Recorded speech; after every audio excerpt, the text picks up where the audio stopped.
नमस्कार दोस्तों, आज मैं आपके साथ एक ऐसी बात साझा करने जा रहा हूं जो अगर आप सच में समझ लें तो आपके भीतर की दुनिया ही बदल सकती है। जिसने राग द्वेष को जीत लिया वही सच्चा योगी है। दोस्तों, ये कोई आम पंक्ति नहीं है। ये भगवद गीता का वो गूढ़ सूत्र है जो केवल किताबों में पढ़ने के लिए नहीं है। ये तो जीने के लिए है, अनुभव करने के लिए है और खुद को बदलने के लिए है।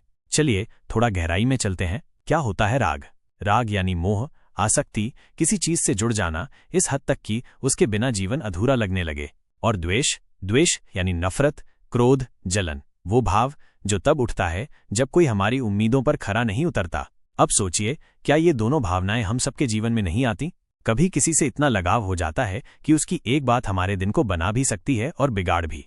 और कभी कोई इतना चुप जाता है कि उसका जिक्र ही हमारे भीतर ज्वालामुखी सा फोड़ देता है।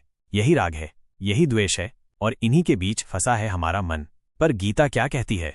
गीता कहती है जो इन दोनों से ऊपर उठ गया वही सच्चा योगी है। योगी मतलब क्या? सिर्फ कोई जो गुफा में बैठकर ध्यान करता है?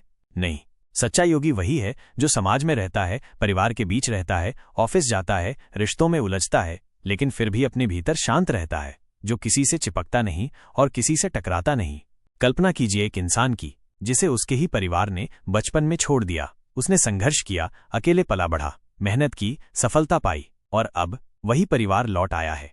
उसके पास दो रास्ते हैं। या तो वो बोले, तुम लोग तब कहाँ थे जब मुझे जरूरत थी, या फिर वो मुस्कुराकर कहे, मैं अब सब समझता हूँ, तुम भी इंसान थे और मैं अब मुक्त हूँ। दोस्तों, जो दूसरा रास्ता चुनता है वही योगी है। अब सवाल उठता है, हम कैसे बने ऐसे? पहला तरीका, स्वीकार करो कि हर कोई तुम्हारी उम्मीदों पर खरा नहीं उतरेगा। दूसरा तरीका, भावनाओं को जियो लेकिन उनसे चिपको मत। और तीसरा, खुद से हर रोज पूछो, क्या ये भावना मुझे शांत कर रही है या बेचैन? अगर बेचैन कर रही है, छोड़ दो। श्री कृष्ण ने कहा, प्रसादम अधिगच्छति, जो राग और द्वेष से मुक्त हो जाता है उसे प्रसाद मिलता है।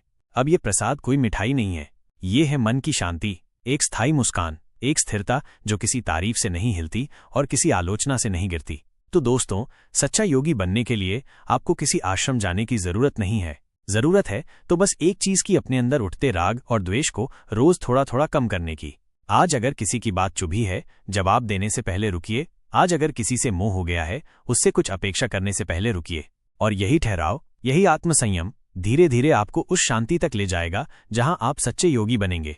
तो अगर ये बात आपके दिल तक पहुंची हो तो कमेंट में जरूर लिखिए, मैं राग और द्वेष से मुक्त होकर सच्चा योगी बनना चाहता हूं। और अगर आप चाहते हैं कि मैं इस विषय पर और गहराई से बात करूं, वीडियो बनाऊं, रील बनाऊं या एक PDF गाइड शेयर करूं, तो मुझे जरूर बताइए।